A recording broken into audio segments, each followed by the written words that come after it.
Hello everyone, आप लोगों के लिए मैं एनसीईआरटी रिवीजन लेके आ गया हूँ क्लास 9 to 26 लीनियर इक्वेशन। ठीक है, तो मैंने 4.1 4.2 और 4.3 मैंने आपको करवा दिया था। ठीक है, अगर किसी बच्चे ने नहीं देखा है तो जाके देख लेना। ठीक है, आज मैं 4.4 करवा रहा हूँ। ठीक है, तो बिना कोई देरी करते हुए हम लोग स्टार्ट करते हैं। ठीक है, तो देखो कैसे सॉल्व करेंगे क्वेश्चन को। क्वेश्चन क्या दिया गया हुआ आपको? Geometric, give the geometric representation of y equals to 3 दिया हुआ है। क्या दिया हुआ है आपको? y इक्वल्स टू 3 दिया हुआ है। ठीक है, ज्योमेट्रिक में बनना है, मतलब इन द सेंस कि इसको नंबर लाइन में ये शो करना है। देखो y इक्वल्स टू आपको 3 दिया हुआ ना, तो आपको ऐसे नंबर लाइन बना लेना है। ठीक है, आपको तो पता है यहाँ पे 0 होता है, यहाँ पे 1 होता है, यहाँ पे 2 होता है। ठीक है, और यहाँ पे 3 होता है एंड सो ऑन, ऐसे चलते चलेगा। ठीक है, और फिर आपका यहाँ पे आपका सर पता है आपको -1 होता है।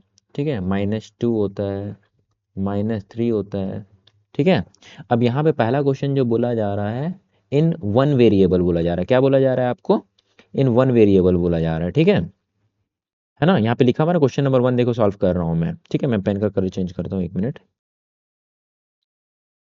देखो ये वाला फर्स्ट क्वेश्चन बना रहा हूँ। ठीक है ना, इन वन वेरिएबल आपको बोला गया है। तो कैसे करेंगे आप? y इक्वल्स टू 3 है, तो सीधा आपको क्या करना है, यहाँ पे 3 पे मार्क करना है। ठीक है, और ये लाइन को ऐसे शो कर देना है, तो स्ट्रेट बनाना, और y इक्वल्स टू यहाँ पे 3 लिख देना। ठीक है, y इक्वल्स टू 3 लिख देना। ठीक है, और ये आपका पहला सॉल्व हो गया। वन वेरिएबल में बस आपको इतना ही करना है।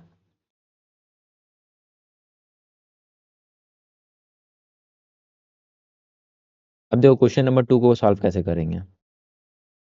क्वेश्चन तो वही होगा, y इक्वल्स टू 3 होगा। ठीक है, y इक्वल्स टू 3 दिया गया है, तो 2 वेरिएबल का मतलब सर 2 वेरिएबल होना चाहिए। हाँ, तो सर एक वेरिएबल, अगर ऐसा कंडीशन आएगा ना, तो x को तुम्हें 0 लेना होगा, क्योंकि जब वन वेरिएबल था तो सर एक ही में काम हो गया। जब 2 वेरिएबल बोल रहा है, मतलब तुमको 2 वेरिएबल चाहिए, एक x चाहिए, एक y चाहिए। y तो दिया हुआ था सर क्वेश्चन, और x को इसलिए हम लोगों ने क्या मान लिया? 0 मान लिया।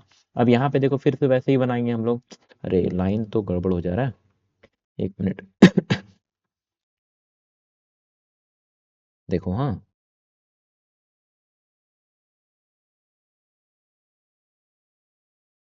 ठीक है, ये 1 होता है आपको पता है, 2, 3, 4 एंड 5। ठीक है, -1 इस तरफ में होता है, -2 इस तरफ में होता है, -3, -4 एंड -5। ठीक है, ठीक है ना, इसको एक्स एक्सिस बोलते हैं, आपको पता ही होगा। इसको एक्स डैश बोलते हैं, इसको वाई बोलते हैं। ये 1, 2, 3,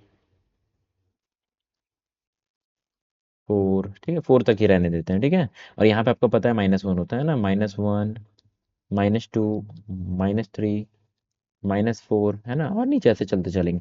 आपको क्वेश्चन क्या दिया हुआ है? एक्स 0 है और वाई क्या है? 3 है, तो एक्स 0 यहाँ पे आता है 0,0 में। ठीक है, 0 0 यहीं पे आता है, उसके बाद में क्या, 0,3, तो यहाँ पे आ जाएगा। ठीक, क्या आ जाएगा सर? यहाँ पे आ जाएगा, और ऐसे लाइन आपको खींच के पार कर देना। ठीक है, तो यहाँ पे आपको फिर ये लिख देना y इक्वल्स टू 3। ये 3 वेरिएबल में हम लोग बनाए, 0,3 वाला में। ठीक है,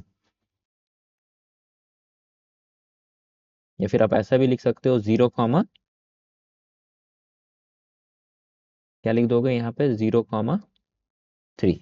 ठीक है, एक्स को हमने 0 माना था, वाई को ये, तो ये सेकंड नंबर आपका बन गया। ठीक है, तो आपको मेरे ख्याल से क्वेश्चन नंबर 1 समझ में आ गया होगा। क्वेश्चन नंबर 2 देखो करेंगे कैसे। ठीक है, पहला हम लोग वन वेरिएबल वाला बनाते हैं, तो वन वेरिएबल में क्या दिया हुआ है? पहला क्वेश्चन दिया हुआ है 2x प्लस का 9। इक्वेशन तो दिया हुआ, इक्वेशन लिखना होगा ना, इक्वल्स टू 0। अब आपको बोला जा रहा है वन वेरिएबल, इसलिए हम लोग क्वेश्चन नंबर 1 लिए। ठीक है, वन वेरिएबल में आपको कुछ नहीं करना, एक्स का वैल्यू यहाँ पे निकालना है। तो एक्स का वैल्यू कैसे निकालेंगे? ये +9 इक्वल्स टू का उधर जाएगा तो क्या हो जाएगा सर? वहाँ पे -9 हो जाएगा, तो 2x इक्वल्स टू -9। ठीक है, तो x बराबर में कितना हो जाएगा? 9/2 माइनस का, इसको डिवाइड करोगे तो कितना आ जाएगा सर? 4.5 माइनस का। तो नंबर लाइन में आप फिर से रिप्रेजेंट कर दो सर। यहाँ पे 0 होता है, यहाँ पे आपका 1 होता है, 2 होता है, 3 होता है, 4 होता है। वन वेरिएबल है, ठीक है, इसीलिए एक ही वेरिएबल हम लोग को यहाँ पे चाहिए। दो वेरिएबल है तो वहाँ पे देखो दो वेरिएबल है, तो मैं बता रहा हूँ दो वेरिएबल वाला क्वेश्चन। ठीक है, देखो यहाँ पे -1 है, -2 है, -3 है ना, माइनस का 4 है, एंड माइनस का मान लो 5 है। ठीक है, यहाँ भी 5 तक ही ले लेते हैं। ठीक है। अब सुनो, यहाँ पे हमें क्या है, x का वैल्यू हमें क्या दिया गया है, x का वैल्यू सर -4.5 है, तो माइनस है मतलब कहाँ देखना पड़ेगा सर, जीरो से इस तरफ में, जीरो से इस तरफ में, तो 4 और 5, 4.5 मतलब एग्जैक्ट 4 और 5 के बीच में ही आएगा,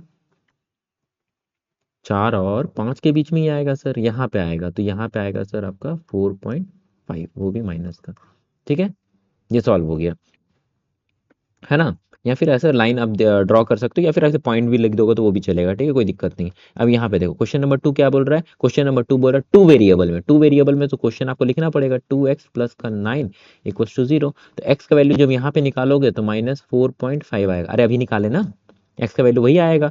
तो और y का वैल्यू हमें क्या मानेंगे, y का वैल्यू यहाँ पे दिया हुआ नहीं है, दो वेरिएबल बोल रहा है, तो एक x होना चाहिए, दूसरा y, जैसे पहला वाला क्वेश्चन में हम लोग किए थे। ठीक है, दो वेरिएबल बोल रहा है इसीलिए, एक तो x, इसमें वन वेरिएबल बोला था इसलिए हम लोग y का जरूरत नहीं पड़ा था, लेकिन यहाँ पे टू वेरिएबल बोल रहा है इसीलिए एक x तो हमें निकाल लिए सर क्वेश्चन से, लेकिन y नहीं दिया तो हमें इसको क्या मानना होगा, जीरो मानना होगा। तो बस अब बना लो।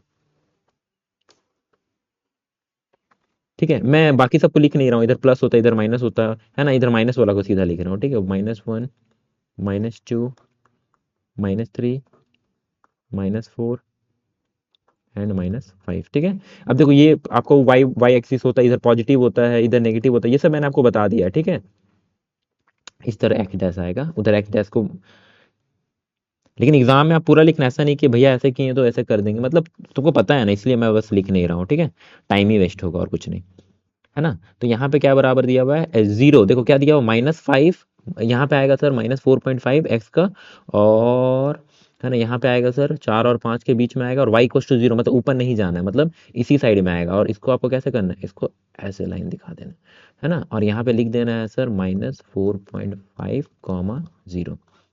तो मेरे ख्याल से आपको समझ में आ गया होगा, आपका एनसीईआरटी में सिर्फ दो ही एक्सरसाइज था। ठीक है, और वो मैंने दोनों आपको करवा दिया। तो अब बाकी बात है, जो जिस बच्चे ने नहीं देखा है 4.1, 4.2, 4.3 वो भी देख लेना। ठीक है, और जो भी बच्चे नए हैं चैनल को लाइक करना, सब्सक्राइब कर लेना। ठीक है, क्योंकि मैं हर चैप्टर को आपको फास्ट रिवीजन करवाने वाला हूँ, क्लास 9 का एग्जाम आपका आने वाला है, उससे पहले मैं पूरा बुक करवा दूंगा। ठीक है, तो फिर मिलते हैं हम लोग